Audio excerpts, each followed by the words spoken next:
আওয়ামী লীগের বিচার ও রাজনৈতিক কার্যক্রম নিষিদ্ধ, সংস্কার এবং গণপরিষদ নির্বাচনের দাবিতে ওয়াসা জামিয়াতুল ফালাহ মসজিদের সামনে থেকে বিক্ষোভ মিছিল বের করেছে জাতীয় নাগরিক পার্টি এনসিপি। আজ শুক্রবার জুম্মার নামাজের পরপরই চট্টগ্রাম নগরীর জাতীয় নাগরিক পার্টির উদ্যোগে ওয়াসা মোড় জামিয়াতুল ফালাহ মসজিদের সামনে থেকে এই মিছিলটি বের করা হয়।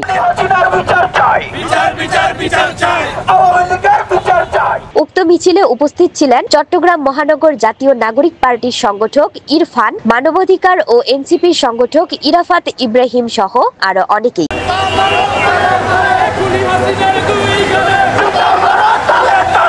সমাবেশ শেষে বক্তারা দিগন্ত টিভিকে বলেন, আওয়ামী লীগের রাজনীতি নিষিদ্ধ করতে হবে এবং সংস্কার, জুলাইয়ের হত্যাকারীদের বিচার ও গণপরিষদের নির্বাচন ছাড়া এদেশে আর কোনো নির্বাচন হবে না। যে জাতীয় নাগরিক পার্টির কেন্দ্রীয় কর্মসূচির অংশ হিসাবে সারা বাংলাদেশে আওয়ামী লীগের বিচারের দাবিতে, খুনি হাসিনার বিচারের দাবিতে কর্মসূচি পালিত হচ্ছে। আপনারা জানেন এই যে আমরা কেন কর্মসূচিটা দিলাম, আমরা কেন কর্মসূচিটা ঘোষণা করলাম।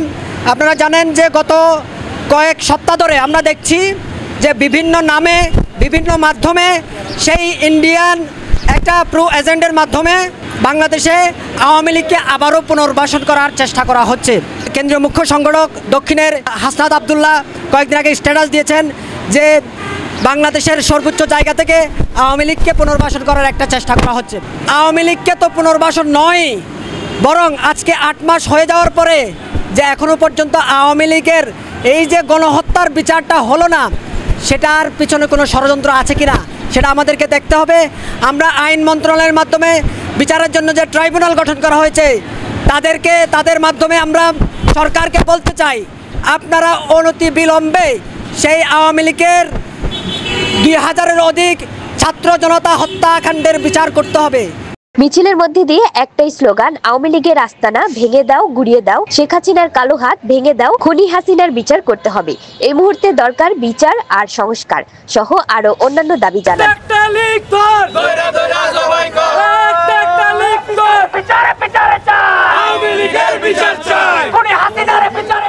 এর আগে সংক্ষিপ্ত সমাবেশে জাতীয় নাগরিক পার্টির আগামী জাতীয় নির্বাচনের আগে গণপরিষদ নির্বাচনের দাবি জানায়। উক্ত সমাবেশে বক্তা ইরাফাত ইব্রাহিম দিগন্ত টিভিকে বলেন, আওয়ামী লীগকে নিষিদ্ধ করার পাশাপাশি বিচার নিশ্চিত করার আহ্বান জানান। আসলে হত্যাকারীর বিচার একটা বিশেষ ট্রাইব্যুনালের মধ্যে আছে, এই ট্রাইব্যুনালটা এগিয়ে যাচ্ছে একের পর এক, কিন্তু যে গতিতে আগাচ্ছে এই গতিটাতে আমাদের জন্য সন্তোষজনক নয়। এখনও পর্যন্ত আসামিদেরকে যখন কোর্টে নেওয়া হয় তখন দেখা যায় যে তারা হাসছে, তারা এক একটা কমেন্টস করে, তারা ফিরে আসবে, এত বড় স্পর্ধা তারা কিভাবে পাচ্ছে। তার মানে এখানে ভিতরে তাদেরকে আবার পুনর্বাসনের একটা চক্রান্ত চলতেছে, যে চক্রান্তটা পুরো বাংলাদেশের মানুষ দল মত নির্বিশেষে সবাইকে বাদ দিয়ে সবাই যখন একত্রিত হয়ে একটা দাবি তুলেছিল আওয়ামী লীগের বিরুদ্ধে, সেটাকে আবার ডিনাই করা হচ্ছে। তো এই ডিনাই করাটাকে আমরা মেনে নেব না। যতক্ষণ পর্যন্ত আওয়ামী লীগের বিচার হবে না, এই হত্যাকারীদের বিচার হবে না, ততক্ষণ পর্যন্ত নির্বাচন বলে কোনো শব্দ এই বাংলার বিষয়ে থাকবে না।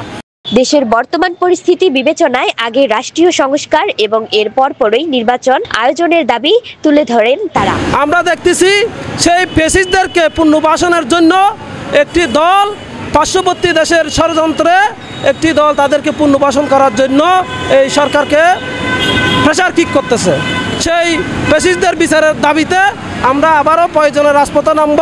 ছাত্র জনতাকে সাথে নিয়ে আমরা এই রাজপথে প্রয়োজনে আবার দুর্বার আন্দোলন গড়ে তুলব। মিছিলে উপস্থিত ছিলেন এনসিপির কেন্দ্রীয় শ্রমিক উইং নেতা মোহাম্মদ ফারুক সাইবান, আসিফ বাপ্পি সহ আরো অনেকেই। রিপোর্ট আব্দুল আজিজ, দিগন্ত টিভি, চট্টগ্রাম।